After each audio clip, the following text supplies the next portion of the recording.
It's 5:45 p.m., which means it's time for BC TV's Nightly News Roundup. I'm tonight's host, Roland Boyden, and this is 545 Live. Tonight, more on Marble, 545 Live's YouTube counter, arson in Vernon, and a look at the Hinsdale Bridge. And remember, we do this all in 15 minutes, so make sure you stick with us.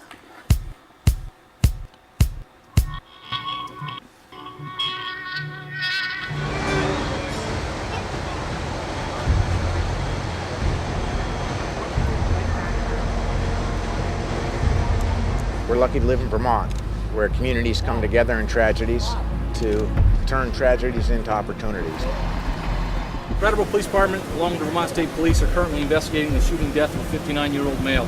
Last night, local residents held a vigil for Michael Martin on the Whetstone Brook. This is Brattleboro, Vermont. I'm on Flat Street here, and as you can see behind me here, the street is completely flooded. You have people up to their knees in water here, cars that are completely submerged. Route 9, roughly from Route 91 over to Bennington, is closed off. There's flooding everywhere. Welcome back to 545 Live. That's footage compiled for BC TV's 35th anniversary annual meeting held last night at the Brattleboro Museum and Arts Center. That's a highlight reel for 545 Live's viral YouTube early coverage of Hurricane Irene. Next, the search for missing local teen Marble Arvidsson continues. Yesterday, Brattleboro Police, along with Marble's family, held a brief press conference in the Selectboard room of this very municipal center, urging anyone with information to come forward.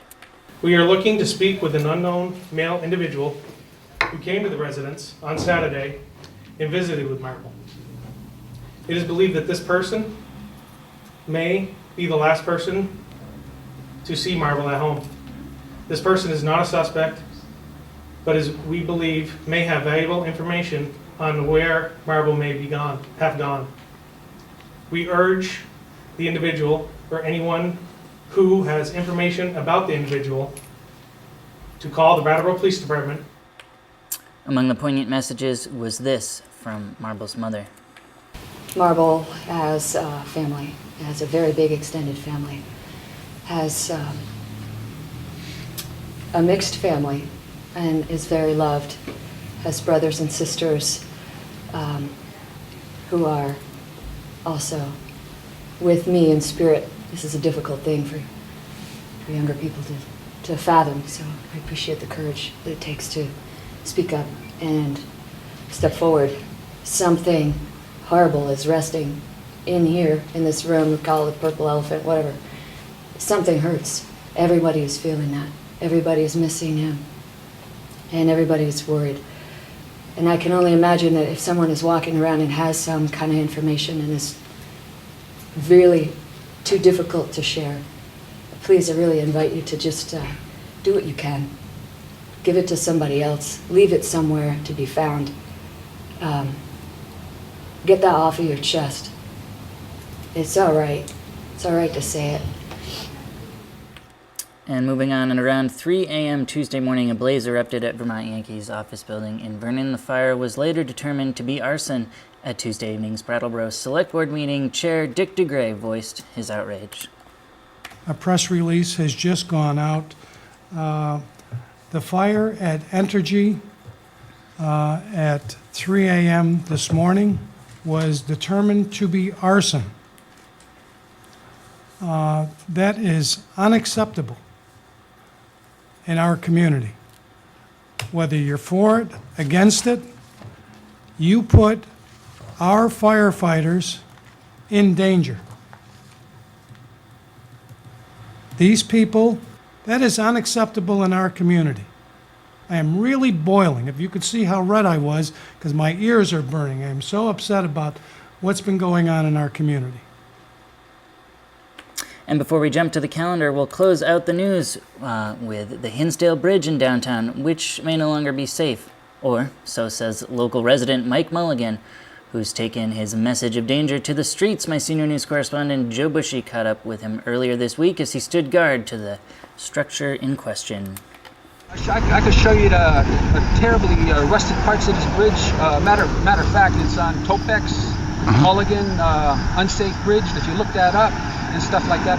I got a whole bunch of pictures of the bridge. Are there places of it over here where you can see from the surface where it's severely rusted? Yes, there is. Right. There's a lot of that. Right, okay. And so this is not about a rusted bridge. This is about a rusted and deteriorated organization. This isn't about the metal of the bridge. This is about people interacting and how do we, support ourselves and how do we think about the future, And with that, it's time to hit our weekend calendar coverage. Kern Hatton Homes is hosting a Taste of Hope fundraiser Thursday, October 6th from 4:30 to 7 p.m. at the Keene Country Club. The event includes silent auction, local gourmet food, a 50-50 raffle, and much more. The evening will benefit Kern Hatton's Healthy Kids program. For more on the program, I spoke with Senior Development Officer Kim Fine. The program's called the Healthy Children Program at Kern Hatton Homes, and what it is a fund that helps pay for, there's a lot of things to do with children's health, but it really does help pay for the uninsured and underinsured medical, dental, speech therapy, any of those sort of needs for the children.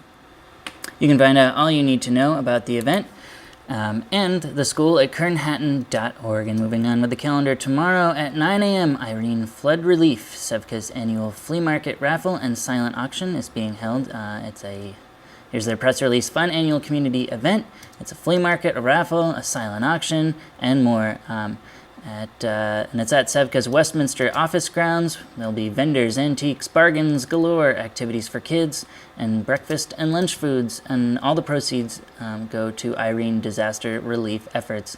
And their offices are at Exit 5 off I-91 above Allen Brothers Farms, 91 Buck Drive in Westminster. And moving on, Brattleboro Memorial Hospital is hosting their annual health fair on their grounds at 11 a.m. tomorrow. And tomorrow marks the grand reopening of Kids Place below Hotel Pharmacy on Elliott Street, just off of Main in downtown. They'll be showing off what promises to be a greatly revitalized space. That also starts at 11 a.m. tomorrow. And tomorrow night, the Vermont Jazz Center presents Shushito Valdez Trio at 8 p.m. at their 72 Cotton Mill Hill number 222 Suite off South Main in Brattleboro. And don't forget, the Putney Farmers Market is open this Sunday across from the Putney Co-op at 11 a.m. and that runs until 2 p.m. And I'll just throw out a reminder that if we missed your event or you want more coverage than just me yammering away, then email me, Roland at BrattleboroTV.org. That's ROLAND at BrattleboroTV.org. Not only will we list your event, but we'll make sure that we can get somebody on film if it so interests you, put a face to your event and your organization. And with that, it's time for our BCTV Schedule Quick Glance. The Quick Glance is my daily opportunity to shamelessly plug what's coming up on BCTV on both our Comcast cable channels 8 and 10. And we'll start with Vision Quest, a documentary on the rise of the Unitarian Universalists in Brattleboro and the All Souls Church in West Brattleboro, a documentary produced by local videographer Catherine Turness, and one that I had the pleasure of working on myself, a great 30-minute professionally made documentary. So take a look at that. It starts right after this show on this here Channel 8 at 6 p.m. tonight, and I've got a scheduled quick glance clip of that for you as well. Early in December 2001, a stranger appeared at All Souls just as a worship service was about to begin. He took the lectern and began to speak, delivering a message that became more and more bizarre and incoherent. Concerned for the safety of the congregation, police were called to take into custody the man no one in the congregation knew and who was threatening to do harm to himself. What happened next has been interpreted in different ways, but in the end, the police shot the man in front of several witnesses, and Robert Woodward later died of his wounds. There is also new hope that we are growing strong again. We'll keep the quick glance going with producer Emily Payton's Build with Hemp, which shows at 2:28 p.m. tomorrow on Channel 8, followed up at 7:50 p.m. with Brooks Memorial Library's Volunteer Appreciation Day, which has been filmed by our BCTV prolific producer and recent Volunteer of the Year finalist, Maria Dominguez. And that will hop 2 spots up the dial to our government and education sister channel, Channel 10, where we have showings of this past Tuesday's Brattleboro Select Board meeting at 6:10 p.m. today and 2:30 p.m. tomorrow on Channel 10. Also tonight on Channel 10, we have a 9:15 p.m. showing of last week's Brattleboro Planning Commission meeting. And we'll continue by heading into tomorrow on Channel 10. We have Monday's Development Review Board meeting at 6:45 p.m. tomorrow. Again, that's all on Channel 10. And that does it for me, everybody. That's a full lid. But before you switch back to Twist of Fate, remember, we'll be back all next week with all the usual fixings, BCTV schedule, quick glance, calendar coverage, all the headlines, and more. For BCTV and 545 Live, I'm Roland Boyden. Good night, everybody. I want to thank BCTV. They do an outstanding job, and for the staff and all the volunteers, thank you for all you do and provide for not only our community, but the surrounding communities.